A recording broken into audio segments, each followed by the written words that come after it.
Hi guys, ಈಗಾಗಲೇ ನಾನು induction ಮತ್ತೆ ಓರಿಯಂಟೇಶನ್ ಪ್ರೋಗ್ರಾಮಿಂಗ್ ಸಂಬಂಧಪಟ್ಟಂಗೆ ಒಂದು ವಿಡಿಯೋನ ಮಾಡಿ ಅಪ್ಲೋಡ್ ಮಾಡಿದ್ದೀನಿ. ಅದಾದ್ಮೇಲೆ ಅದು ಫಸ್ಟ್ ವಿಡಿಯೋ ಆಗಿರುತ್ತೆ. ಸೆಕೆಂಡ್ ವಿಡಿಯೋ ಅಕಾಡೆಮಿಕ್ ಇಯರ್ ಸಂಬಂಧಪಟ್ಟಂಗೆ ಒಂದು ರೋಡ್ ಮ್ಯಾಪಿಂಗ್ ಸಂಬಂಧಪಟ್ಟಂಗೆ ಒಂದು ಶಾರ್ಟ್ ಆಗಿರುವಂತಹ ವಿಡಿಯೋ ಹಾಕಿದ್ದೀನಿ. ಅದು ಸೀರೀಸ್ ಅಲ್ಲಿ ಸೆಕೆಂಡ್ ವಿಡಿಯೋ ಆಗಿರುತ್ತೆ. ಫಸ್ಟ್ ಇಂಡಕ್ಷನ್ ಪ್ರೋಗ್ರಾಮು, ಅದಾದ್ಮೇಲೆ ಅಕಾಡೆಮಿಕ್ ಇಯರ್ ರೋಡ್ ಮ್ಯಾಪ್ ಅಂತ ಅನ್ನೋದು ಸೆಕೆಂಡ್ ವಿಡಿಯೋ ಆಗಿರುತ್ತೆ. ಇದು ಥರ್ಡ್ ಅಥವಾ ಸೀರೀಸ್ ಅಲ್ಲಿ ಮೂರನೇ ವಿಡಿಯೋ ಆಗಿರುತ್ತೆ.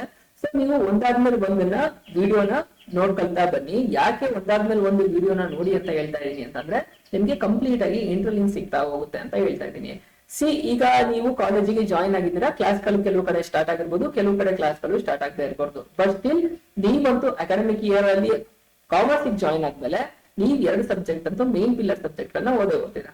ಯಾವುದು? Accountancy, business studies. ನಿಮಗೆ ಈ PUC ಫಸ್ಟ್ ಇಯರ್ ಜಾಯಿನ್ ಆಗಿರ್ತೀರಾ, ಓದ್ಬೇಕಾಗಿರೋದು ಅಕೌಂಟೆನ್ಸಿ. ನಿಮಗೆ ಎರಡು ಮೇನ್ ಆಗಿ ಟೆಕ್ಸ್ಟ್ ಬುಕ್ ಅಲ್ಲಿ ಇರುತ್ತೆ. ಈ ಎರಡು ಮೇನ್ ಟೆಕ್ಸ್ಟ್ ಬುಕ್ ನ ನಿಮಗೆ NCERT ಫ್ರೇಮ್ ವರ್ಕ್ ಅನ್ನ ಮಾಡಿರೋ ಅಂತದ್ದು. ಎರಡು ಪಾರ್ಟ್ 1 ಪಾರ್ಟ್ 2 ಏನಿದೆ NCERT ಟೆಕ್ಸ್ಟ್ ಬುಕ್ ಅನ್ನ ನೀವು ಸ್ಟಡಿ ಮಾಡ್ಬೇಕಾಗುತ್ತೆ. ಸೊ ಹಾಗಾದ್ರೆ ನೀವು ಈ ಫಸ್ಟ್ ಇಯರ್ ಅಲ್ಲಿ ಫಸ್ಟ್ ಅಕೌಂಟೆನ್ಸಿಲಿ ಪಾರ್ಟ್ 1 ಅಲ್ಲಿ ಯಾವ್ಯಾವ ಚಾಪ್ಟರ್ ಗಳನ್ನ ಓದ್ತೀರಾ, ಪಾರ್ಟ್ 2 ಅಲ್ಲಿ ಯಾವ್ಯಾವ ಚಾಪ್ಟರ್ ಗಳನ್ನ ಓದ್ತೀರಾ, ಹಾಗೆ ಪ್ರತಿ ಚಾಪ್ಟರ್ ಒಳಗೆ ಏನೇನ್ ಇನ್ಫಾರ್ಮೇಶನ್ ಇರುತ್ತೆ, ಯಾವ್ಯಾವ್ದನ್ನ ಓದ್ತೀರಾ ಅಂತ ಅನ್ನೋದನ್ನ ಈ ವಿಡಿಯೋದಲ್ಲಿ ತಿಳ್ಕೊಳ್ತಾ ಹೋಗೋಣ. ಈಗ ಸಪೋಸ್ ನನ್ನ ವಾಯ್ಸ್ ಅಥವಾ ಸ್ಪೀಡ್ ಕಡಿಮೆ ಇದೆ ಅಂತಂದ್ರೆ ಸೆಟ್ಟಿಂಗ್ಸ್ ಹೋಗಿ ಸ್ವಲ್ಪ ಸೆಟ್ಟಿಂಗ್ಸ್ ಅಲ್ಲಿ ಸ್ಪೀಡ್ ನ ಜಾಸ್ತಿ ಮಾಡ್ಕೊಳ್ಳಿ. ಸೊ ಬೇಗ ವಿಡಿಯೋ ತಿರುಗ್ತಾ ಹೋಗುತ್ತೆ. ಓಕೆನಾ? ಸೊ ಈಗ ಟೈಮ್ ಅನ್ನು ವೇಸ್ಟ್ ಮಾಡೋದು ಬೇಡ. ಗೈಸ್, ನಿಮ್ಗೆ first year accountancy text book ಅಲ್ಲಿ ಏನಿದೆ ಅಂತ ಅಂದ್ಬಿಟ್ಟು ನೋಡೋದು. ಈಗಾಗಲೇ ಹೇಳಿದೆ ಅಕೌಂಟೆನ್ಸಿ ಅಂತ ಅಂದ್ಬಿಟ್ಟು. ಇದನ್ನ first year first part 1 book ಆಗಿರ್ತಿದ್ದು. ಪಾರ್ಟ್ 1 ಬುಕ್ ನ ಫೈನಾನ್ಷಿಯಲ್ ಅಕೌಂಟಿಂಗ್ ಪಾರ್ಟ್ 1 ಅಂತ ಕರೀತಾರೆ. ನಾನು ಈಗಾಗಲೇ ಹೇಳಿದೆ ಟೆಕ್ಸ್ಟ್ ಬುಕ್ ಫಾರ್ ಕ್ಲಾಸ್ 11. ನಮ್ಮಲ್ಲಿ PUC ಫಸ್ಟ್ ಇಯರ್ ಅಂತ ಏನ್ ಹೇಳ್ತೀವಿ, NCERT ಪ್ರಕಾರ ಕ್ಲಾಸ್ 11 ಅಂತ ಅಂದ್ಬಿಟ್ಟು ಇದು ರಿವೈಸ್ಡ್ ಟೆಕ್ಸ್ಟ್ ಬುಕ್ ಆಗಿರುತ್ತೆ. ಅಂತಂದ್ರೆ 2025-26 ಅಲ್ಲಿ ರೀಪ್ರಿಂಟ್ ಆದಂತಹ ಟೆಕ್ಸ್ಟ್ ಬುಕ್ ಆಗಿರುತ್ತೆ. ಈಗ ಸಪೋಸ್ ನೀವು NCERT ಟೆಕ್ಸ್ಟ್ ಬುಕ್ ತಗೊಳ್ತೀನಿ ಅಂತಂದ್ರೆ ಹೊರಗಡೆ ಬುಕ್ ಸ್ಟಾಲ್ ಅಲ್ಲಿ ಅಥವಾ ಸ್ಟೇಷನರಿ ಅಂಗಡಿಯಲ್ಲಿ ರೀಪ್ರಿಂಟ್ ಆಗಿರೋದು 2025-26 ಸಿಕ್ಕಿದ್ರೆ ತುಂಬಾ ಒಳ್ಳೇದು. ಇಲ್ಲ ಅಂತಂದ್ರೆ 2024-25 ಅಂತ ಹೇಳಿ. ಬಟ್ ಯಾವತ್ತೂ ರಿವೈಸ್ಡ್ ಆಗಿರೋಂತಹ ಟೆಕ್ಸ್ಟ್ ಬುಕ್ ಅಲ್ಲೇ ನಾವು ಓದ್ಬೇಕಾಗಿರುತ್ತೆ. ಸೊ ಇದ್ರದ್ದು ಈ ಟೆಕ್ಸ್ಟ್ ಬುಕ್ ಸಾಫ್ಟ್ ಕಾಪಿ ನಿಮಗೆ ಬೇಕು ಅಂತಂದ್ರೆ ನಾನು ಡಿಸ್ಕ್ರಿಪ್ಷನ್ ಅಲ್ಲಿ ಲಿಂಕ್ ಅಲ್ಲಿ ಕೊಟ್ಟಿರ್ತೀನಿ. ಸೊ ನೀವು ಅದನ್ನ ಡೌನ್ಲೋಡ್ ಮಾಡ್ಕೊಳ್ಬಹುದಾಗಿದೆ. ಈ text book revise text book ಈಗಾಗಲೇ ನೀವು ಡೌನ್ಲೋಡ್ ಮಾಡ್ಕೊಳ್ಬಹುದು, ಡಿಸ್ಕ್ರಿಪ್ಷನ್ ಅಲ್ಲಿ ಕೊಟ್ಟಿದ್ದೀನಿ.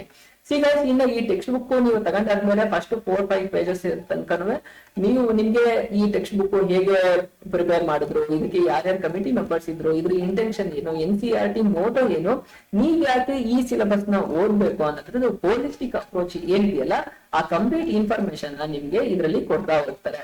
ಸೊ ಅದು ತುಂಬಾ ಮ್ಯಾಟರ್ ಆಗುತ್ತೆ ನಿಮ್ಗೆ. ಯಾಕಂತಂದ್ರೆ ನೀವು ಏನೋ ಓದ್ತೀರಾ ಅಂತಂದ್ರೆ ಅದಕ್ಕೆ ಇಂಪಾರ್ಟೆನ್ಸ್ ಇರುತ್ತೆ ಅಲ್ಲ. ಯಾಕೆ ನೀವು ಈಗ ದಿಢೀರ್ ಅಂತಾನೆ ಇನ್ನೂ ಹೈ ಲೆವೆಲ್ಗೆ ಹೋಗ್ಬೇಕಾಗಿತ್ತಲ್ಲ. ಸೊ NCERT ಏನ್ ಮಾಡುತ್ತೆ, ನಿಮ್ಮ ನಾಲೆಡ್ಜ್ಗೆ ತಕ್ಕನಾಗೆ ಎಷ್ಟು ಓದ್ಬೋದು ಒಂದು ಅಕಾಡೆಮಿಕ್ ಇಯರ್ ಅಲ್ಲಿ ಅಷ್ಟನ್ನ ಫ್ರೇಮ್ ಮಾಡಿ ಕೊಟ್ಟಿರ್ತಾರೆ. ಸೊ ಈಗ ಫಸ್ಟ್ ಇಯರ್ ಅಕೌಂಟೆನ್ಸಿಲಿ ನೀವು ಯಾವ್ಯಾವ ಚಾಪ್ಟರ್ ಗಳನ್ನ ನೋಡ್ತೀರಾ, ಇದು ಪಾರ್ಟ್ 1 ಬುಕ್ ಅಲ್ಲಿ ನೋಡ್ತಕ್ಕಂತಹ ಕಂಟೆಂಟ್ ಆಗಿರುತ್ತೆ. ಗೈಸ್, ನೀವು ಫಸ್ಟ್ ಚಾಪ್ಟರ್ ಅಲ್ಲಿ ಇಂಟ್ರೊಡಕ್ಷನ್ ಟು ಅಕೌಂಟಿಂಗ್ ಅಂತ ನಿಮ್ಗೆ ಚಾಪ್ಟರ್ ಇದೆ. ನೀವು SLC ತನಕ ಅಪ್ ಟು SLC ತನಕ ನೀವು ಸೋಷಿಯಲ್ ಅಲ್ಲಿ ಬಿಸ್ನೆಸ್ ಸ್ಟಡೀಸ್ ಮತ್ತೆ ಎಕನಾಮಿಕ್ಸ್ ಅಂತ ಓದಿರ್ತೀರಾ. ಬಟ್ ಅಕೌಂಟೆನ್ಸಿ ಅಂತ ಅಂದ್ಬಿಟ್ಟು ಎಕ್ಸ್ಕ್ಲೂಸಿವ್ ಆಗಿ ಓದಿರೋದಿಲ್ಲ. ಹಾಗಾಗಿ PUC ನೀವು ಅಕೌಂಟೆನ್ಸಿಗೆ ಜಾಯಿನ್ ಆದ್ಮೇಲೆ ಅಕೌಂಟಿಂಗ್ ಅಂತಂದ್ರೆ ಏನು, ಅದ್ರದ್ದು ಮೀನಿಂಗ್ ಏನು, ಈಗ ಹೊಸದಾಗಿ ಅರ್ಥ ಮಾಡ್ಕೊಳ್ತಾ ಇರೋರು ಅಥವಾ ಹೊಸದಾಗಿ ಕಲಿತಿರೋರು ನಮ್ಗೆ ಅಕೌಂಟೆನ್ಸಿ ಹೊಸದು, ಹೌದಾ ಅಲ್ಲ? ಆದ್ರೆ ಅಕೌಂಟೆನ್ಸಿಗೆ ಇದಕ್ಕೆ ಆದಂತಹ thousands of years back ground ಇದೆ ತಾನೆ. ಸೊ ಹಾಗಾಗಿ ಅವ್ನ ಹಿಸ್ಟ್ರಿ ಹೇಗ್ ಬಂತು, ಹೇಗೆ ನಮ್ಮ double entry system of book keeping ಬಂತು, ಅಕೌಂಟೆನ್ಸಿನ ಹೇಗೆ ಮೇಂಟೈನ್ ಮಾಡ್ತಾ ಇದ್ರು ಡ್ಯೂರಿಂಗ್ ಕಿಂಗ್ಡಮ್ ಪೀರಿಯಡ್ ಅಲ್ಲಿ ಹೇಗಿತ್ತು. ಸೊ ಈ ತರ ಎಲ್ಲವನ್ನೂ ನಿಮ್ಗೆ ಇಂಟ್ರೊಡಕ್ಷನ್ ಟು ಅಕೌಂಟಿಂಗ್ ನಲ್ಲಿ ಕಲಿತಾ ಹೋಗ್ತೀರಾ. ಹಿಸ್ಟ್ರಿ ಹೇಗ್ ಬಂತು ಅಂತ ಅಂದ್ಬಿಟ್ಟು ಅದರಲ್ಲಿ ಅಕೌಂಟಿಂಗ್ ದ ಮೀನಿಂಗ್ ಏನು ಅದನ್ನ ತಿಳ್ಕೊಳ್ತೀರಾ. ಅದಾದ್ಮೇಲೆ accounting as A source of information, accounting ನ ಸೋರ್ಸ್ ಆಫ್ ಇನ್ಫಾರ್ಮೇಶನ್ ಅಂತ ಯಾಕೆ ಯೂಸ್ ಮಾಡ್ತೀರಾ ಅಂತ ಅನ್ನೋದನ್ನ ಕೇಳ್ತಾರೆ. ಅಕೌಂಟಿಂಗ್ ಮೇನ್ ಆಬ್ಜೆಕ್ಟಿವ್ ಗಳು ಏನು, ಅಕೌಂಟಿಂಗ್ ನ ಮೇನ್ ರೋಲ್ ಏನು, ಬೇಸಿಕ್ ಟರ್ಮ್ಸ್ ಇನ್ ಅಕೌಂಟಿಂಗ್. ಬೇಸಿಕ್ ಟರ್ಮ್ಸ್ ಅಂತಂದ್ರೆ ಯಾವ್ದು, ಈಗ ನೀವು ಬಿಸ್ನೆಸ್ ಗೆ ಕ್ಯಾಪಿಟಲ್ ನ ಇನ್ವೆಸ್ಟ್ ಮಾಡ್ತೀರಾ. ಕ್ಯಾಪಿಟಲ್ ಅಂತಂದ್ರೆ ಏನು, ಅಸೆಟ್ ಇರುತ್ತೆ. ಅಸೆಟ್ಸ್ ಅಂತಂದ್ರೆ ಏನು, ಅಸೆಟ್ಸ್ ಅಲ್ಲಿ ಯಾವ ತರದ ಕ್ಲಾಸಿಫಿಕೇಶನ್ ಬರ್ತಾ ಹೋಗುತ್ತೆ. ಇನ್ನ ಲಯಬಿಲಿಟೀಸ್ ಅಂತಂದ್ರೇನು, ಡೆಟಾರ್ಸ್ ಅಂತಂದ್ರೇನು, ಕ್ರೆಡಿಟಾರ್ಸ್ ಅಂತಂದ್ರೇನು, ಸೆಕ್ಯೂರ್ಡ್ ಲೋನ್ಸ್ ಅಂತಂದ್ರೇನು. ಸೊ ಈ ತರ ಕಂಪ್ಲೀಟ್ ಆಗಿ ಬೇರೆ ಬೇರೆ ಹೊಸ ಇಷ್ಟು ದಿನ ನೀವು ಓದದೇ ಇರುವಂತಹ ಟರ್ಮಿನಾಲಜಿಗಳು ಅಕೌಂಟೆನ್ಸಿಲಿ ನಿಮ್ಗೆ ಫಸ್ಟ್ ಚಾಪ್ಟರ್ ಅಲ್ಲಿ ಕವರ್ ಆಗ್ತಾ ಹೋಗುತ್ತೆ. ಓ ಏನಪ್ಪಾ ಇಷ್ಟೊಂದೆಲ್ಲ ಓದ್ಬೇಕಾ ಅಂತ ನಿಮ್ಗೆ ಅನ್ಕೊಳಕ್ ಹೋಗ್ಬೇಡಿ. ಏನಕ್ಕೆ ಅಂತಂದ್ರೆ at the end of the ನಿಮ್ಗೆ ಚಾಪ್ಟರ್ ಕಂಪ್ಲೀಟ್ ಮೇಲೆ ಓ ಇಷ್ಟನೇ ಇರೋದು ಅಂತ ಅಂದ್ಬಿಟ್ಟು ನಿಜವಾಗ್ಲೂ ಫೀಲ್ ಬರುತ್ತೆ. ಬಟ್ ನಾನ್ ಏನಂತಂದ್ರೆ ಇದ್ರೊಳಗೆ ಮೀನಿಂಗ್ನು ಹಿಂದೆ ಹೇಳ್ತಾ ಹೋದ್ರೆ ವಿಡಿಯೋ ತುಂಬಾ ಲೆಂತಿ ಆಗುತ್ತೆ. ಅದಾದ್ಮೇಲೆ ಏನು ಅಂತಂದ್ರೆ ನಿಮ್ಗೆ ಆದಷ್ಟು ಶಾರ್ಟ್ ಅಂಡ್ ಸ್ವೀಟ್ ಆಗಿ ಏನ್ ಹೇಳ್ಬೇಕು ಆ ಟಾಪಿಕ್ ಅನ್ನ ಇಲ್ಲಿ ಕವರ್ ಮಾಡ್ತಾ ಹೋಗ್ತೀನಿ. ಇನ್ನ ಫಸ್ಟ್ ಚಾಪ್ಟರ್ ಅಲ್ಲಿ ಇಷ್ಟನ್ನ ಓದ್ತೀರಾ. ಇನ್ನ ಸೆಕೆಂಡ್ ಚಾಪ್ಟರ್ ಅಲ್ಲಿ ಏನ್ ಓದ್ತೀರಾ, ಥಿಯರಿ ಬೇಸ್ ಆಫ್ ಅಕೌಂಟಿಂಗ್ ಅಂತ ಇದೆ. ಥಿಯರಿ ಬೇಸ್ ಆಫ್ ಅಕೌಂಟಿಂಗ್ ಅಂತ ಅನ್ನೋದ್ರಲ್ಲಿ ಚಾಪ್ಟರ್ ಅಲ್ಲಿ ಏನ್ ನೋಡ್ತೀರಾ, ಈಗ ಪ್ರತಿಯೊಂದು ಕಂಟ್ರಿಗಳು ಅಕೌಂಟಿಂಗ್ ಕಾನ್ಸೆಪ್ಟ್ ನ ಬೇರೆ ಬೇರೆ ತರ ಫಾಲೋ ಮಾಡ್ತಾ ಹೋಗ್ಬಿಟ್ರೆ ಏನಾಗುತ್ತೆ, ಒಂದು ಕಂಟ್ರಿ ಅವ್ರಿಗೆ ಇನ್ನೊಬ್ರಿಗೆ ಅರ್ಥ ಆಗುತ್ತಿಲ್ಲ, ಇನ್ನೊಬ್ರು ಕಂಟ್ರಿ ಅವ್ರಿಗೆ ನಮ್ ಕಂಟ್ರಿಗೆ ಅವ್ರಿಗೆ ಅರ್ಥ ಆಗಲ್ಲ. ಇಂಟರ್ನ್ಯಾಷನಲ್ ಬಿಸ್ನೆಸ್ ಅಲ್ಲಿ ಇವೆಲ್ಲ ಪ್ರಾಬ್ಲಮ್ ಆಗ್ತಿರ್ತಾನೆ. ಹಾಗಾಗಿ ಜನರಲಿ ಅಕ್ಸೆಪ್ಟೆಡ್ ಅಕೌಂಟಿಂಗ್ ಪ್ರಿನ್ಸಿಪಲ್ಸ್ ಅಂತ ಇದೆ. ಇಡೀ ವರ್ಲ್ಡ್ ಅಲ್ಲಿ ನಾವು ಒಂದೇ ಮೆಥಡಾಲಜಿನ ಫಾಲೋ ಮಾಡ್ಕೊಂಡು ಮಾಡೋಣ ಅಂತ ಅಂದ್ಬಿಟ್ಟು ಇಡೀ ಪ್ರಪಂಚದಲ್ಲಿ globally accepted generally accepted accounting principles ಇದೆ. ಸೊ ಅದನ್ನ ಫಾಲೋ ಮಾಡ್ತಾರೆ. ಅದನ್ನ ಈ ಜನರಲಿ ಅಕ್ಸೆಪ್ಟೆಡ್ ಅಕೌಂಟಿಂಗ್ ಪ್ರಿನ್ಸಿಪಲ್ ನ ನೀವು ಥಿಯರಿ ಬೇಸ್ ಆಫ್ ಅಕೌಂಟಿಂಗ್ ಅನ್ನೋ ಚಾಪ್ಟರ್ ಅಲ್ಲಿ ಕಲಿತೀರಾ. ಬೇಸಿಕ್ ಅಕೌಂಟಿಂಗ್ ಕಾನ್ಸೆಪ್ಟ್ ಅಂತ ಇದೆ.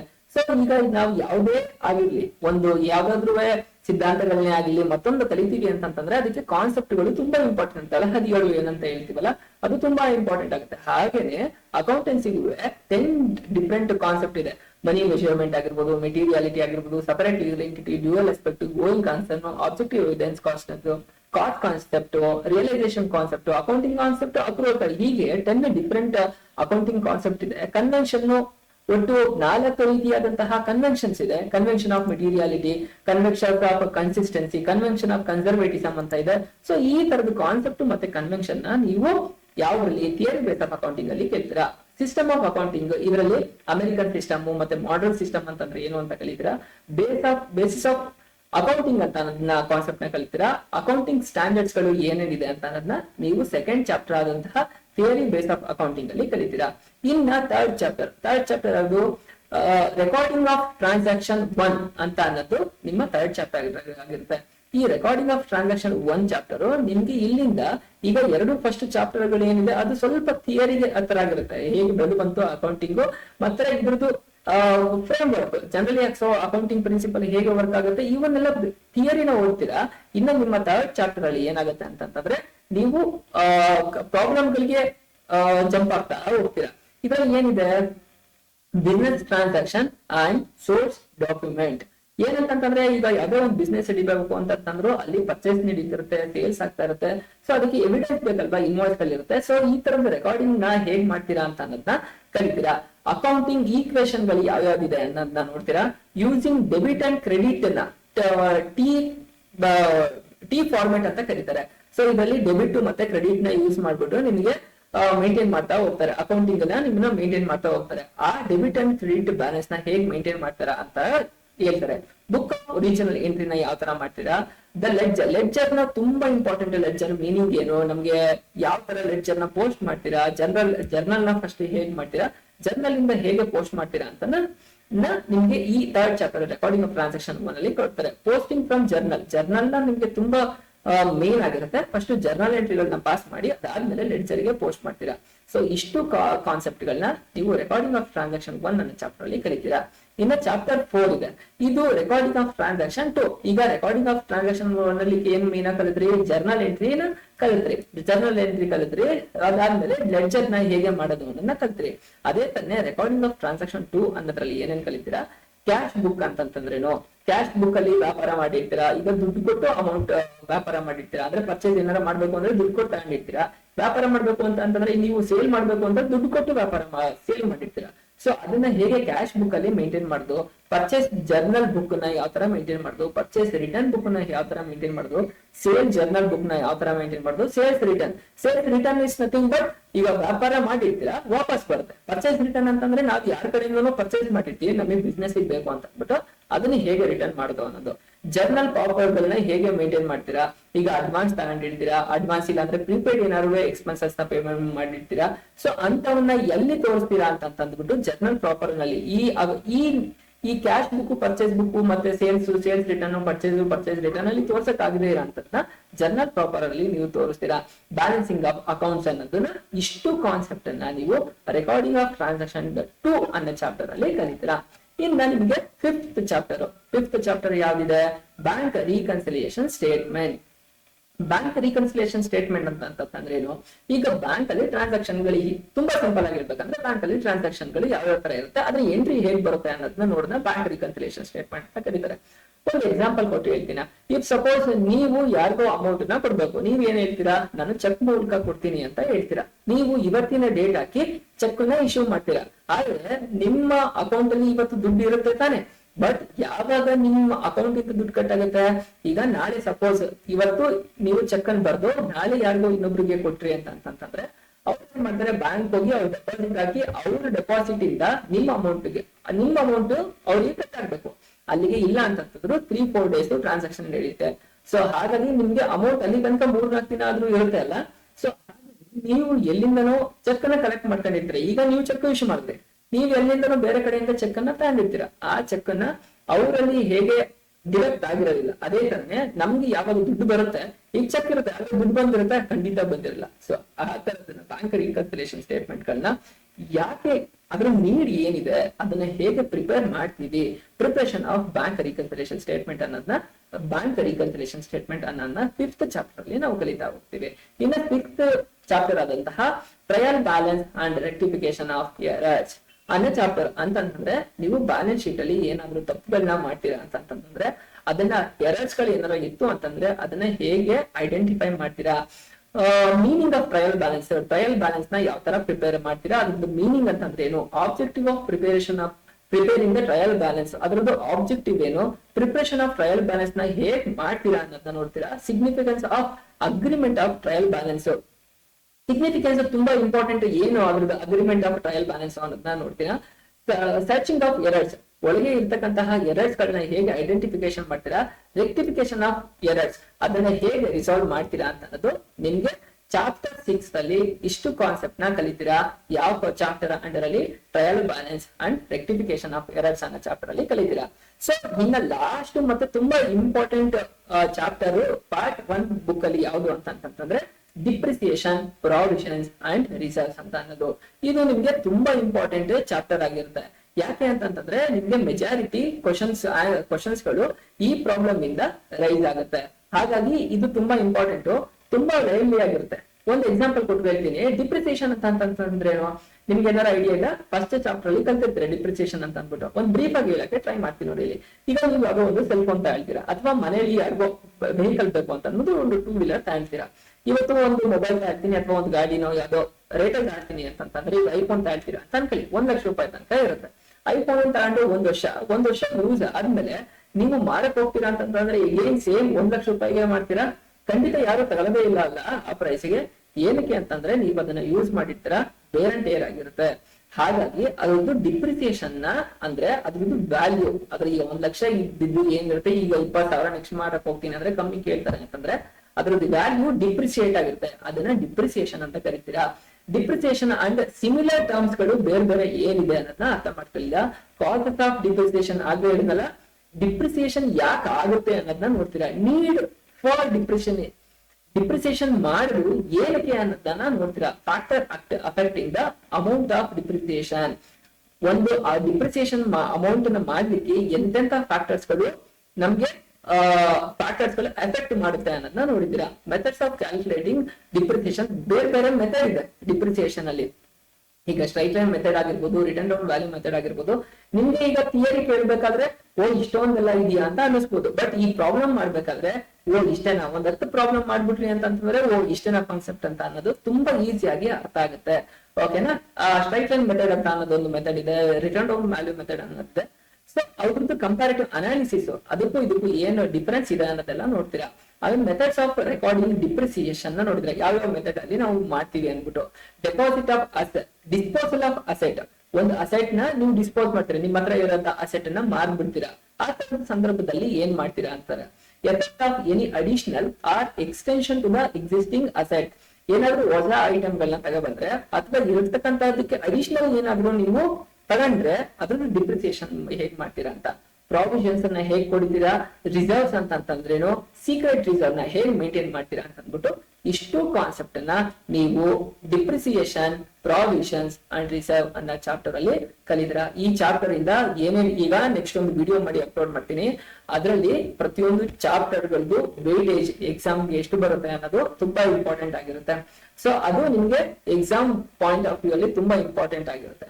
ಸೊ ಇದಾಗಿತ್ತು ನೀವು ಫಸ್ಟ್ ಪಾರ್ಟ್ 1 ಬುಕ್ ಅಲ್ಲಿ ನೋಡ್ತಕ್ಕಂತಹ ಚಾಪ್ಟರ್ ಗಳಾಗಿತ್ತು. ಯಾವ್ಯಾವ ನೋಡ್ತೀರಾ, ಇಂಟ್ರೊಡಕ್ಷನ್ ಟು ಅಕೌಂಟಿಂಗ್ ಅಂತ ಚಾಪ್ಟರ್ ನೋಡ್ತೀರಾ, ಥಿಯರಿ ಬೇಸ್ ಆಫ್ ಅಕೌಂಟಿಂಗ್ ಅನ್ನೋದು ನೋಡ್ತೀರಾ, third chapter recording of transaction 1 ಅನ್ನೋ ಚಾಪ್ಟರ್ ನ ನೋಡ್ತೀರಾ, fourth chapter recording of transaction 2 ಅನ್ನೋ ಚಾಪ್ಟರ್ ನ ನೋಡ್ತೀರಾ. ಅದಾದ್ಮೇಲೆ fifth chapter bank reconciliation chapter ಅನ್ನ ನೋಡ್ತೀರಾ, ಟ್ರಯಲ್ ಬ್ಯಾಲೆನ್ಸ್ ಅಂಡ್ ರೆಕ್ಟಿಫಿಕೇಶನ್ ಅನ್ನೋ ಚಾಪ್ಟರ್ ನ 6th ಅಲ್ಲಿ ನೋಡ್ತೀರಾ. ಫೈನಲ್ ಆಗಿ 7th chapter depreciation, provisions and reserve ಅನ್ನೋ ಚಾಪ್ಟರ್ ನ ನೋಡ್ತೀರಾ. ಇಲ್ಲಿಗೆ ನಿಮ್ಮ ಪಾರ್ಟ್ 1 ಪುಸ್ತಕನ ಮುಗಿಯುತ್ತೆ. ಹಾಗೆ mid term examination almost cover ಆಗುತ್ತೆ ಎಲ್ಲ ಸಿಲೆಬಸ್. ಇನ್ನು ಪಾರ್ಟ್ 2 ಅಲ್ಲಿ ಏನೇನು ಕಂಟೆಂಟ್ ಬರುತ್ತೆ ಅನ್ನೋದನ್ನ ನೋಡ್ತಾ ಹೋಗೋಣ. ಈಗಾಗಲೇ ನಿಮ್ಗೆ ಇದೆಲ್ಲವೂ ನಾನು ತೋರಿಸ್ತಾ ಇರ್ತಕ್ಕಂತಹದ್ದು ವಿಸಿಬಲ್ ಇದೆ ಅಂತ ನಾನು ಅನ್ಕೊಂಡಿದ್ದೀನಿ. ಈಗ ನಿಮ್ಗೆ ಇದು ಪಾರ್ಟ್ 2 ಪುಸ್ತಕ, ಪಾರ್ಟ್ 2 ಬುಕ್ ಅಲ್ಲಿ ನೋಡಿ, ಇಲ್ಲಿ ತೋರಿಸ್ತೀನಿ ನಾನು. ಪಾರ್ಟ್ 2 ಬುಕ್ ಅಲ್ಲಿ ನಿಮ್ಗೆ ಇದು ಬರ್ತಾ ಹೋಗುತ್ತೆ. ಪಾರ್ಟ್ 2 ಬುಕ್ ಅನ್ನ ಏನಂತ ಕನ್ಸಿಡರ್ ಮಾಡ್ತಾರೆ, accountancy, financial accounting part 2 class 11. So ಈ ಬುಕ್ ಅಲ್ಲಿ ಸೇಮ್ ಅಲ್ಲಿಂದ ಅದಾದ್ಮೇಲೆ ಪಾರ್ಟ್ 1 ಅಲ್ಲಿ ಏನ್ ಕಲಿತಿರ್ತೀರಾ, ಅದಾದ್ಮೇಲೆ ಅದನ್ನ ಬಿಟ್ಟು ಪಾರ್ಟ್ 2 ಅಲ್ಲಿ ಏನ್ ಕಲಿತೀರಾ ಅಂತ ಅನ್ನೋದನ್ನ ಇಲ್ಲಿ ಕೊಡ್ತಾ ಹೋಗ್ತಾರೆ. ನೋಡಿ ಇಲ್ಲಿ ಕಂಟೆಂಟ್ ಅಲ್ಲಿ ಫಸ್ಟ್ ನೀವು 7th ಚಾಪ್ಟರ್ ಅಲ್ಲಿ ಯಾವ್ದು ನೋಡಿದ್ರಿ, ಡಿಪ್ರಿಸಿಯೇಷನ್ ಚಾಪ್ಟರ್ ನ ನೋಡಿದ್ರಿ. ಈಗ ಇಲ್ಲಿ ಚಾಪ್ಟರ್ 8 ಇಂದ ಸ್ಟಾರ್ಟ್ ಆಗುತ್ತೆ. ಇಲ್ಲಿ ಫೈನಾನ್ಷಿಯಲ್ ಸ್ಟೇಟ್ಮೆಂಟ್ 1. ಫೈನಾನ್ಷಿಯಲ್ ಸ್ಟೇಟ್ಮೆಂಟ್ ಅಂತ ಅನ್ನೋದು ಒಂದು ಇಡೀ ಕಂಪನಿಯ ಒಂದು ಏನು ಅದ್ರದ್ದು ವೇಟೇಜ್ ಇದೆ, ಅದ್ರದ್ದು ಕಂಪ್ಲೀಟ್ ಹೇಗೆ ವರ್ಕ್ ಆಗ್ತಿದೆ ಅಂತ ಅನ್ನೋದನ್ನ ಸ್ಟೇಟ್ಮೆಂಟ್ ಒಳಗೆ ತೋರ್ಸಂತದ್ದಾಗಿರುತ್ತೆ. ಫೈನಾನ್ಷಿಯಲ್ ಸ್ಟೇಟ್ಮೆಂಟ್ ನ ಹೇಗ್ ಮಾಡ್ತೀವಿ, ಸ್ಟೇಕ್ ಹೋಲ್ಡರ್ಸ್ ಅಂತಂದ್ರೂ ಬಿಸ್ನೆಸ್ ಇಂದ ಹೊರಗಡೆ ಹೋಗಿರೋಂತವ್ರಿಗೆ ಒಂದು ಫೈನಾನ್ಷಿಯಲ್ ಸ್ಟೇಟ್ಮೆಂಟ್ ಬೇಕು ತಾನೆ, ಅವ್ರಿಗೆ ಇನ್ಫಾರ್ಮೇಶನ್ ನ ರಿಕ್ವೈರ್ಮೆಂಟ್ ಯಾವ್ಯಾವ ತರ ಇರುತ್ತೆ ಅದನ್ನ ಹೇಗ್ ಕೊಡ್ತೀವಿ ಅಂತ ಅನ್ನೋದು ಸ್ಟೇಕ್ ಹೋಲ್ಡರ್ಸ್ಗೆ ಫೈನಾನ್ಷಿಯಲ್ ಸ್ಟೇಟ್ಮೆಂಟ್ 1 ಕಾನ್ಸೆಪ್ಟ್ ಆಗಿರುತ್ತೆ. Distinction between capital and revenue, capital ಮತ್ತೆ ರೆವಿನ್ಯೂ ಅವ್ರದ್ದು ಮೀನಿಂಗ್ ಏನು, ಡಿಸ್ಟಿಂಕ್ಷನ್ ಬಿಟ್ವೀನ್ ಕ್ಯಾಪಿಟಲ್ ಮತ್ತೆ ರೆವೆನ್ಯೂ ಅನ್ನೋದನ್ನ ಕಲಿತೀರಾ. ಫೈನಾನ್ಷಿಯಲ್ ಸ್ಟೇಟ್ಮೆಂಟ್ ಅಂತ ಅಂದ್ರೆ ಏನು ಅನ್ನೋದನ್ನ ಅರ್ಥ ಮಾಡ್ಕೊಳ್ತೀರಾ. ಅದಾದ್ಮೇಲೆ trading and profit loss account ನ ಹೇಗೆ ಪ್ರಿಪೇರ್ ಮಾಡೋದು, ಆಪರೇಟಿಂಗ್ ಪ್ರಾಫಿಟ್ EBIT ಅಂತ ಕನ್ಸಿಡರ್ ಮಾಡ್ತಾರೆ. EBIT ಅಂತ ಅಂತಂದ್ರೇನು, earning before interest and tax ಅಂತ ಅಂದ್ಬಿಟ್ಟು. ಸೊ ಅದ್ರ ಕ್ಯಾಲ್ಕುಲೇಷನ್ ಯಾವ ತರ ಮಾಡೋದು, ಬ್ಯಾಲೆನ್ಸ್ ಶೀಟ್ ನಮ್ಗೆ ಯಾಕೆ ತುಂಬಾ ಇಂಪಾರ್ಟೆಂಟ್ ಆಗುತ್ತೆ, ಇಡೀ ವರ್ಷ ಯಾವ ಸ್ಟ್ಯಾಂಡರ್ಡ್ ಆಗಿದೆ ಬಿಸ್ನೆಸ್ ಅಲ್ಲಿ. ಈಗ ಒಂದು ಕಂಪ್ನಿಗಿಂತ ಇನ್ನೊಂದು ಕಂಪ್ನಿ ಪ್ರತಿ ವರ್ಷನೂ ಬೆಳೀತಾ ಇರುತ್ತೆ. ಈಗ ಹೊಸ ಕಂಪ್ನಿ ಬರ್ಬಿಟ್ಟು ನೆಕ್ಸ್ಟ್ ವರ್ಷ ತುಂಬಾ ಜಾಸ್ತಿಯಾಗಿ ಅದು ಪ್ರಾಫಿಟ್ ಮಾಡ್ಬಿಡ್ಬೋದು. ಸೊ ಅದನ್ನ ಪ್ರಾಫಿಟ್ ಮಾಡ್ತು ಅಂತ ನಾವು ಬಾಯಲ್ಲಿ ಹೇಳೋದು ಬೇರೆ, ಬಟ್ ರೆಕಾರ್ಡಿಂಗ್ ಅಲ್ಲಿ ತೋರ್ಸೋದು ಬೇರೆ ಅಲ್ಲ. ಸೊ ರೆಕಾರ್ಡ್ ಮಾಡ್ಬೇಕಾದ್ರೆ ಯಾವ ತರ ಮಾಡ್ತೀವಿ, ಬ್ಯಾಲೆನ್ಸ್ ಶೀಟ್ ವಿತ್ ಎವಿಡೆನ್ಸ್ ಕೊಟ್ಟು ಎಲ್ಲ ಮಾಡ್ತೀವಲ್ವಾ, ಅದಕ್ಕೆ ಬ್ಯಾಲೆನ್ಸ್ ಶೀಟ್ ತುಂಬಾ ಇಂಪಾರ್ಟೆಂಟ್ ಆಗಿರುತ್ತೆ. ಸೊ ಬ್ಯಾಲೆನ್ಸ್ ಶೀಟ್ ಅಂತಂದ್ರೇನು, ಆಪರೇಟಿಂಗ್ ಎಂಟ್ರಿಗಳನ್ನ ಹೇಗೆ ಮೇಂಟೈನ್ ಮಾಡ್ತೀರಾ ಅನ್ನೋ ಇಷ್ಟು ಕಾನ್ಸೆಪ್ಟ್ ನೀವು ಫೈನಾನ್ಷಿಯಲ್ ಸ್ಟೇಟ್ಮೆಂಟ್ 1 ಅನ್ನೋ ಚಾಪ್ಟರ್ ಅಲ್ಲಿ 8th ಚಾಪ್ಟರ್ ಅಲ್ಲಿ ಕಲಿತೀರಾ. ಗೈಸ್ ಇದು ನಿಮ್ಮ ಫೈನಲ್ ಚಾಪ್ಟರ್ ಆಗಿರುತ್ತೆ ಫಸ್ಟ್ ಇಯರ್ ಅಕೌಂಟೆನ್ಸಿಗೆ ಸಂಬಂಧಪಟ್ಟಂಗೆ. ಇದು 9th ಚಾಪ್ಟರ್ ಫೈನಾನ್ಷಿಯಲ್ ಸ್ಟೇಟ್ಮೆಂಟ್ 2 ಅಂತ ಅಂದ್ಬಿಟ್ಟು. ಇದರಲ್ಲಿ ಏನಿದೆ, ನೀಡ್ ಫಾರ್ ಅಡ್ಜಸ್ಟ್ಮೆಂಟ್ಸ್ ಅದ್ರ ಒಳಗೆ ಆಗ್ತದೆ. ಈಗ ಫೈನಾನ್ಷಿಯಲ್ ಸ್ಟೇಟ್ಮೆಂಟ್ ಏನೋ ಮಾಡ್ಬಿಡ್ತೀರಾ, ಟ್ರಯಲ್ ಬ್ಯಾಲೆನ್ಸ್ ಮಾಡ್ತೀರಾ, ಬ್ಯಾಲೆನ್ಸ್ ಶೀಟ್ ಮಾಡ್ತೀರಾ, ಅದರಲ್ಲೂ ಒಂದಷ್ಟು ಸೆಕ್ಷನ್ಸ್ ಗಳಿರುತ್ತೆ. ನೀಡ್ ಆಫ್ ಅಡ್ಜಸ್ಟ್ಮೆಂಟ್ಸ್ ಗಳು ಒಳಗೆ ಏನಿದೆ, ಮಧ್ಯದಲ್ಲಿ ಹೊಸ ಅಸೆಟ್ ಗಳನ್ನ ಏನೋ ತರ್ತೀರಾ, ಮಧ್ಯದಲ್ಲಿ ಬಿಸ್ನೆಸ್ ಮಾಡ್ತಿರ್ತೀರಾ, ಅದ್ರಲ್ಲಿ ಏನೇನ್ ಅಡ್ಜಸ್ಟ್ಮೆಂಟ್ ಮಾಡ್ತೀರಾ ಅನ್ನೋದು ಫೈನಾನ್ಷಿಯಲ್ ಸ್ಟೇಟ್ಮೆಂಟ್ 2 ಅಲ್ಲಿ ನೋಡ್ತೀರಾ. ಕ್ಲೋಸಿಂಗ್ ಸ್ಟಾಕ್ ಏನು, ಸಿಂಪಲ್ ಆಗಿ ಕ್ಲೋಸಿಂಗ್ ಸ್ಟಾಕ್ ಅಂತಂದ್ರೆ ನೀವು ವರ್ಷ ಮುಗಿಯೋ ಸ್ಟೇಜ್ ಅಲ್ಲಿ 31st ಮಾರ್ಚ್ ಅಲ್ಲಿ ನೀವು ವ್ಯಾಪಾರ ಎಲ್ಲ ಮುಗಿಸಿ ಇನ್ನೂ ಒಂದಷ್ಟು ಸ್ಟಾಕ್ ಗಳು ನಿಮ್ಮ ಕಂಪ್ನಿಯಲ್ಲೇ ಅಥವಾ ನಿಮ್ಮ ಬಿಸ್ನೆಸ್ ಒಳಗೆ ಉಳಿದಿರುತ್ತೆ. ಆ ಕ್ಲೋಸಿಂಗ್ ಸ್ಟಾಕ್ ಅಡ್ಜಸ್ಟ್ಮೆಂಟ್ ಎಂಟ್ರಿಗಳನ್ನ ಹೇಗ್ ಮಾಡ್ತೀರಾ. ಔಟ್ಸ್ಟ್ಯಾಂಡಿಂಗ್ ಎಕ್ಸ್ಪೆನ್ಸಸ್ ಅಂತಂದ್ರೇನು, ಈ ತಿಂಗಳು ರೆಂಟ್ ಕೊಡಬೇಕಾಗಿತ್ತು ಬಟ್ ಈ ತಿಂಗಳು ಕೊಟ್ಟಿಲ್ಲ, ಅದನ್ನ ಪೆಂಡಿಂಗ್ ಉಳಿಸ್ಕೊಬಿಟ್ರಿ, ಅದು ನೆಕ್ಸ್ಟ್ ಮಂತ್ ಜೊತೆಗೆ ಸೇರಿಸಿ ನೆಕ್ಸ್ಟ್ ಮಂತ್ ಕೊಡೋಣ ಅಂತ ಪೆಂಡಿಂಗ್ ಉಳಿಸ್ಬಿಡ್ತೀರಾ. ಔಟ್ಸ್ಟ್ಯಾಂಡಿಂಗ್ ಎಕ್ಸ್ಪೆನ್ಸಸ್ ಗಳನ್ನ ಯಾವ ತರ ಕೊಡ್ತೀರಾ. ಪ್ರೀಪೇಡ್ ಎಕ್ಸ್ಪೆನ್ಸಸ್ ನ ಹೇಗೆ ಮೇಂಟೈನ್ ಮಾಡ್ತೀರಾ ಅಂತಂದ್ರೆ, ಈಗ ಸಪೋಸ್ ನೀವು ಯಾವ್ದೋ ಇನ್ಶೂರೆನ್ಸ್ ಪ್ರೀಮಿಯಂ ಕಟ್ಟಬೇಕಾಗಿತ್ತು ಅಂತ ಅನ್ಕೊಳ್ಳಿ, ಆ ಇನ್ಶೂರೆನ್ಸ್ ಪ್ರೀಮಿಯಂ ನೆಕ್ಸ್ಟ್ ಮಂತ್ ಸೇರಿಸಿ ಇವಾಗಲೇ ಅಡ್ವಾನ್ಸ್ ಆಗಿ ಪೇಮೆಂಟ್ ಮಾಡ್ತೀವಿ ಅಂತಂದ್ರೆ ಪ್ರೀಪೇಡ್ ಎಕ್ಸ್ಪೆನ್ಸಸ್ ಗಳನ್ನ ಯಾವ ತರ ಮೇಂಟೈನ್ ಮಾಡ್ತೀರಾ. ಅಕ್ರೂಡ್ ಇನ್ಕಮ್, ನಮಗೆ ಬರ್ಬೇಕಾದಂತಹ ಇನ್ಕಮ್ ಗಳನ್ನ ಯಾವ ತರ ನೋಡ್ತೀರಾ. Income received in advance, income ನ ಯಾವ್ದಾದ್ರು ಮುಂಚೆನೆ, ಈಗ ನಿಮ್ಗೆ ಕಮಿಷನ್ ಬರ್ಬೇಕು, ಯಾವ್ದು ಒಂದು ಬಿಸ್ನೆಸ್ ಮಾಡ್ತಿದ್ರೆ ನಿಮ್ಗೆ ಒಂದು ಕಮಿಷನ್ ಬರ್ಬೇಕು, ಆ ಕಮಿಷನ್ ಮುಂದಿನ ತಿಂಗಳು ಸೇರಿಸಿ ಈಗಲೇ ಇಸ್ಕೊಂಡ್ ಬಿಟ್ಟಿರ್ತೀರಾ. ಆ ತರದ್ದು ಇನ್ಕಮ್ ಮುಂಚೆನೆ ಬರ್ತಕ್ಕಂಥದ್ದು ರಿಸೀವ್ಡ್ ಇನ್ ಅಡ್ವಾನ್ಸ್ ನ ಯಾವ ತರ ಎಂಟ್ರಿ ತೋರಿಸ್ತೀರಾ ಅಂತ ಅಂದ್ಬಿಟ್ಟು ಡಿಪ್ರಿಸಿಯೇಷನ್ ಆಗ್ಲೇ 7th ಚಾಪ್ಟರ್ ಅಲ್ಲಿ ನಾನು ಎಕ್ಸ್ಪ್ಲೈನ್ ಮಾಡಿದೀನಿ. ಯಾವ ಮೆಥಡ್ ಏನೋ ಅದಕ್ಕೆ ಯಾವ ತರದ ಅಡ್ಜಸ್ಟ್ಮೆಂಟ್ ಬರುತ್ತೆ ಅದನ್ನ ಹೇಗೆ ಮಾಡ್ತೀರಾ, ಬ್ಯಾಡ್ ಡೇಟ್ಸ್ ನ ಯಾವ ತರ ಮೇಂಟೈನ್ ಮಾಡ್ತೀರಾ. ಬ್ಯಾಡ್ ಡೇಟ್ಸ್ ಅಂತಂದ್ರೆ ಇನ್ನ ಸಿಂಪಲ್ ಆಗಿ ನೀವು ಯಾವುದೋ ಒಂದು ವ್ಯಾಪಾರನ ಮಾಡ್ತಾ ಇರ್ತೀರಾ, ಯಾರೋ ಪರ್ಚೇಸರ್, ನೀವು ಸೆಲ್ಲರ್ಸ್ ಅಲ್ಲ, ಪರ್ಚೇಸರ್ ಬಂದು ನಿಮ್ಮ ಐಟಮ್ಗಳನ್ನ ಪ್ರಾಡಕ್ಟ್ ನ ತಗೋಗಿರ್ತಾರೆ. ಬಟ್ ಈಗ 10,000 ರೂಪಾಯಿದು ಐಟಮ್ ನ ಅವ್ರು ಪರ್ಚೇಸ್ ಮಾಡಿದ್ದಾರೆ ಅಂತ ಅನ್ಕೊಳ್ಳಿ. 10,000 ರೂಪಾಯಿ ಅವರು ಪೇಮೆಂಟ್ ಅನ್ನ ಕೊಡ್ಬೇಕಾಗುತ್ತೆ, 10,000 ರೂಪಾಯಿ ಪೇಮೆಂಟ್ ಕೊಡ್ಬೇಕಾಗುತ್ತೆ. ಆದ್ರೆ ಅವ್ರು ಏನ್ ಮಾಡ್ತಾರೆ, ಪೇಮೆಂಟ್ ಅನ್ನ ಮಾಡಿದ್ರೆ ನೀವು ವೇಟ್ ಮಾಡ್ತಾ ಕೂಗ್ತೀರಿ. ಅಟ್ಲೀಸ್ಟ್ ತುಂಬಾ ದಿನ ಆದ್ಮೇಲೆ ಅವ್ನ್ 10,000 ರೂಪಾಯಿನಾದ್ರೂ ಇರ್ಲಿ ಹೋಗ್ಲಿ, 8,000 ರೂಪಾಯಿನಾದ್ರೂ ಬಂದ್ರೆ ನಿಮ್ಗೆ ಎಷ್ಟೋ ಓಕೆ ಅಲ್ಲ. ಈಗ ಪ್ರಾಫಿಟ್ ಬಿಟ್ರೆ ನೀವು ಏನ್ ಎಕ್ಸ್ಪೆನ್ಸಸ್ ಆಗಿದ್ರೆ ಈಗ ಕಂಪ್ಲೀಟ್ ಆಗಿ 10,000 ರೂಪಾಯಿ ಹೋದ್ರೆ ನಿಮ್ಗೆ ಲಾಸ್ ಆಗ್ಬಿಡುತ್ತೆ ವ್ಯಾಪಾರ ಆಗಿತ್ತು. ಬಟ್ ಅಟ್ಲೀಸ್ಟ್ 8,000 ರೂಪಾಯಿನಾದ್ರು ಬರ್ಲಿ, ಇನ್ 2,000 ರೂಪಾಯಿ ಬಿಡ್ತಿರಲ್ಲ, ಅದನ್ನ ಬ್ಯಾಡ್ ಡೇಟ್ಸ್ ಅಂದ್ರೆ ಬರ್ದೇ ಇರೋ ಅಂತಹ ಅಮೌಂಟ್ ನೀವು ವ್ಯಾಪಾರ ಮಾಡಿರ್ತೀರಾ ಅಥವಾ ಅದರಲ್ಲಿ ಬರ್ದೇ ಇರೋದು, ಅದರಲ್ಲೂ provision for bad dates.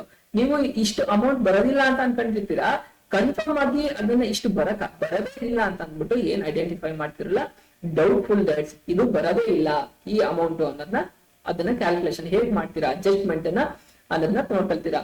Provision for discount on datas.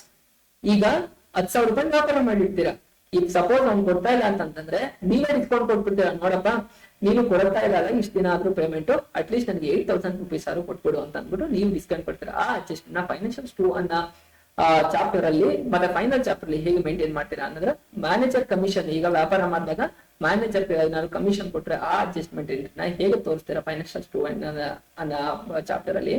Final ಆಗಿ ಇಂಟ್ರೆಸ್ಟ್ ಆನ್ ಕ್ಯಾಪಿಟಲ್. ಈಗ ಇಂಟ್ರೆಸ್ಟ್ ಆನ್ ಕ್ಯಾಪಿಟಲ್ ಅಂತಂದ್ರೇನು, ನೀವು ಈಗ ಸಪೋಸ್ ಬಿಸ್ನೆಸ್ ಓನರ್ ಇರ್ತೀರಾ, ನಿಮ್ದ ಒಂದು ಕಂಪ್ನಿ ಇರುತ್ತೆ ಅಂತ ಅನ್ಕೊಳ್ಳಿ, ನೀವು ಕ್ಲೋಸ್ ಟುಗೆದರ್ ಅಥವಾ ಲ್ಯಾಕ್ ಟುಗೆದರ್ ನೀವು ಇನ್ವೆಸ್ಟ್ ಮಾಡಿರ್ತೀರಾ, ಬಿಸ್ನೆಸ್ಗೆ ನೀವು ಇನ್ವೆಸ್ಟ್ ಮಾಡಿರ್ತೀರಾ.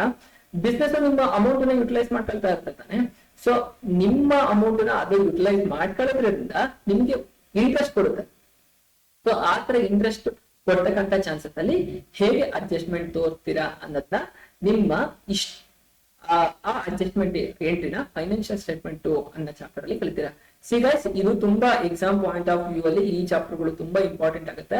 ನೀವು ಫಸ್ಟ್ 7 ಚಾಪ್ಟರ್ ನ ಬುಕ್ 1 ಅಲ್ಲಿ ಓದಿದ್ರಿ, ಬುಕ್ 2 ಅಲ್ಲಿ ಎಷ್ಟು ಚಾಪ್ಟರ್ ಗಳನ್ನ ನೋಡ್ತಿದ್ರಾ, ಇನ್ನ ರಿಮೈನಿಂಗ್ 2 ಚಾಪ್ಟರ್ಸ್ ನ ನೋಡ್ತಿದ್ರಾ. ಫೈನಾನ್ಷಿಯಲ್ ಸ್ಟೇಟ್ಮೆಂಟ್ 1 ಅಂತ ಅನ್ನೋದು ಅದಾದ್ಮೇಲೆ 9th ಚಾಪ್ಟರ್ ಆಗಿರೋಂಥದ್ದು ಫೈನಾನ್ಷಿಯಲ್ ಸ್ಟೇಟ್ಮೆಂಟ್ 2 ಅಂತ ಅನ್ನೋದಾಗಿತ್ತು. ಸಿ ಗೈಸ್, ಇದು ನಿಮ್ದಾಗಿತ್ತು first year PUC accountancy text book ಗೆ ಸಂಬಂಧಪಟ್ಟಂಗೆ ಯಾವ ಚಾಪ್ಟರ್ ಗಳನ್ನ ಓದ್ತೀರಾ ಅಂತ ಅಂದ್ಬಿಟ್ಟು. ಇನ್ನ ನೆಕ್ಸ್ಟ್ ವಿಡಿಯೋದಲ್ಲಿ ನಾನು ನಿಮ್ಮ ಈಗ ಯಾವ ಚಾಪ್ಟರ್ ಅಂತ ನಿಮಗೂ ಗೊತ್ತಾಯ್ತು. ಈ ಪ್ರತಿಯೊಂದು ಚಾಪ್ಟರ್ಗೂ ಎಕ್ಸಾಮ್ ಅಲ್ಲಿ ಎಷ್ಟು ವೇಟೇಜ್ ಇದೆ ಅಂದ್ರೆ ಯಾವ ಪಾಠದಲ್ಲಿ ಎಷ್ಟು ಮಾರ್ಕ್ಸ್ ಕೇಳ್ತಾರೆ ಅನ್ನೋದೊಂದು ವಿಡಿಯೋನ ಅಪ್ಲೋಡ್ ಮಾಡ್ತೀನಿ. ಗೈಸ್, ಈಗಾಗಲೇ ನಿಮಗೆ ಗೊತ್ತಿರ್ಬೋದು, ಟೆಲಿಗ್ರಾಮ್ ಗ್ರೂಪ್ ಅಲ್ಲಿ ಫಸ್ಟ್ ಇಯರ್ ಮತ್ತೆ ಸೆಕೆಂಡ್ ಇಯರ್ ಅನ್ನೋದನ್ನ ಚಾನೆಲ್ ಗಳನ್ನ ಓಪನ್ ಮಾಡಿದೀನಿ. ಅದ್ರ ಲಿಂಕ್ ಅನ್ನು ಡಿಸ್ಕ್ರಿಪ್ಷನ್ ಕೊಟ್ಟಿದ್ದೀನಿ, ಹೋಗಿ ಗ್ರೂಪ್ ಗಳಿಗೆ ಜಾಯಿನ್ ಆಗಿ. ಸೊ ನಿಮ್ಮ ಅಕಾರ್ಡಿಂಗ್ ಟು ನಿಮ್ಮ ಕ್ಲಾಸ್ ಗಳಿಗೆ ಸಂಬಂಧಪಟ್ಟಂಗೆ ಏನೇನ್ ಇರುತ್ತೆ ಆ ಗ್ರೂಪ್ ಅಲ್ಲಿ ಬರ್ತಾ ಹೋಗುತ್ತೆ. ಹಾಗೆ ಮೇನ್ ಗ್ರೂಪ್ ಇದೆ, ಮೇನ್ ಗ್ರೂಪ್ ಜಾಯಿನ್ ಆಗಿ. ಯಾಕೆ ಮೇನ್ ಗ್ರೂಪ್ ಜಾಯಿನ್ ಆಗಿ ಅಂತ ಹೇಳ್ತಾ ಇದೀನಿ ಅಂದ್ರೆ, ಬರೀ ಕ್ಲಾಸಿಗೆ ಅಲ್ಲ, ಬಿಯಾಂಡ್ ಸ್ಕಾಲರ್ಶಿಪ್ ಆಗಿರ್ಬೋದು, ಮತ್ತೊಂದಾಗಿರ್ಬೋದು, ಅದಕ್ಕೆ ಸಂಬಂಧಪಟ್ಟಿದ್ದು ನಿಮ್ಗೆ ಇನ್ಫಾರ್ಮೇಶನ್ ನ ನಿಮ್ಮ ನೆಕ್ಸ್ಟ್ ಕೆರಿಯರ್ ಗೆ ಸಂಬಂಧಪಟ್ಟಿದ್ನ ಮೇನ್ ಗ್ರೂಪ್ ಅಲ್ಲಿ ಆಗ್ತಾ ಹೋಗ್ತೀನಿ. ನಿಮ್ಗೆ ಅದು ಕೂಡ ಇಂಪಾರ್ಟೆಂಟ್ ಆಗ್ತಾ ಹೋಗುತ್ತೆ. ಸೊ ಎರಡಕ್ಕೂ ಗ್ರೂಪ್ ನೀವು ಜಾಯಿನ್ ಆಗಿ ಅಂತ ಹೇಳ್ತಾ, ಇವತ್ತು ಮಾಡಿದಂತಹ ಈಗ ನಡೆದಂತಹ ಕ್ಲಾಸ್ ಅಲ್ಲಿ ನಿಮ್ಗೆ ಏನಾದ್ರು ಡೌಟ್ ಇತ್ತು ಅಂತಂದ್ರೆ ಕಮೆಂಟ್ ಅಲ್ಲಿ ಹಾಕಿ, ನಾನು ನಿಮ್ಗೆ ಸಾಲ್ವ್ ಮಾಡಕ್ಕೆ ಟ್ರೈ ಮಾಡ್ತೀನಿ ಅಂತ ಹೇಳ್ತಾ ಇವತ್ತಿನ ಕ್ಲಾಸ್ ಅನ್ನ ಎಂಡ್ ಮಾಡೋಣ.